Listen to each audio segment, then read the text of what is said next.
இயேசு கிறிஸ்து சரீரத்தில் அடைந்த கோர பாடுகள், உச்சகட்ட சித்திரவதைகள் உங்களை ஒரு ஊக்கமான மனிதனாய் மாற்ற வேண்டும் என்று, விசேஷித்த ஒரு மனுஷியாய் மாற்ற வேண்டும் என்று அவர் சித்தம் கொண்டார். அதற்காகவே இயேசு பாடுகள் நிறைந்த சிலுவையை நமக்காய் சுமந்தார். அந்த சிலுவையில் உண்டான மேன்மைகள் இந்த காலை வேளையில் உங்களை நிரப்பிக் கொண்டே இருக்கிறது. கொலோசியர் 1:21 முன்னே நீங்கள் அந்நியராயும் துர்க்கிரியைகளினால் மனதிலே சத்துருக்களாயும் இருந்த உங்களையும் பரிசுத்தராகவும் குற்றமற்றவர்களாகவும் கண்டிக்கப்படாதவர்களாகவும் தமக்கு முன் நிறுத்தும்படியாக அவருடைய மாம்ச சரீரத்தில் அடைந்த மரணத்தினாலே இப்பொழுது ஒப்புரவாக்கினார். இயேசு எதற்காய் சிலுவை சுமந்தார்? எதற்காய் இந்த கோர பாடுகளை அவர் ஏற்றுக்கொண்டார்? நாம் பரிசுத்தம் உள்ளவர்களாய் மாற வேண்டும். பரிசுத்தம் இருந்தால் அற்புதங்கள் நடக்கும் என்று அவருக்கு தெரியும். எனவே அவர் நமக்காய் தண்டிக்கப்பட்டார். அந்த இரத்தத்தினாலே நம்மை சுத்தமாக்கும்படி அவர் விரும்புகிறார்.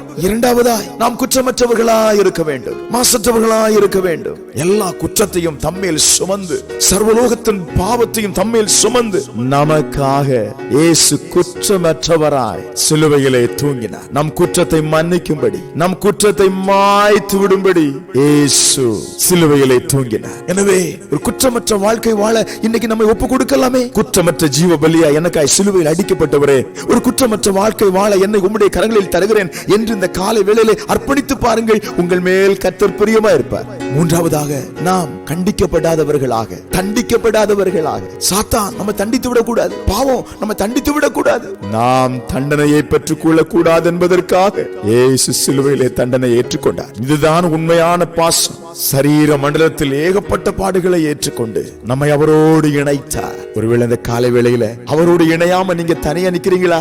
வாங்க, குற்றமற்ற இயேசுவின் கரத்தில் நம்மை ஒப்பு கொடுத்து, நமக்காய் தண்டிக்கப்பட்டவரின் கரத்தில் நம்மை ஒப்பு கொடுத்து அவரோடு இணைவோம். ஜெபிக்கலாமா? அன்பின் ஆண்டவரே, இப்பொழுதும் பரிசுத்தமாக்கி கொண்டிருப்பதுக்காய் ஸ்தோத்திரம், குற்றங்களை மன்னித்துக் கொண்டு இருப்பதுக்காய் ஸ்தோத்திரம். ஜெபத்தில் இணைந்திருக்கிற மக்கள் மேல பரிசுத்த ரத்தம் தெளிக்கப்படுகிறது இயேசுவின் நாமத்தில். ஆமென்.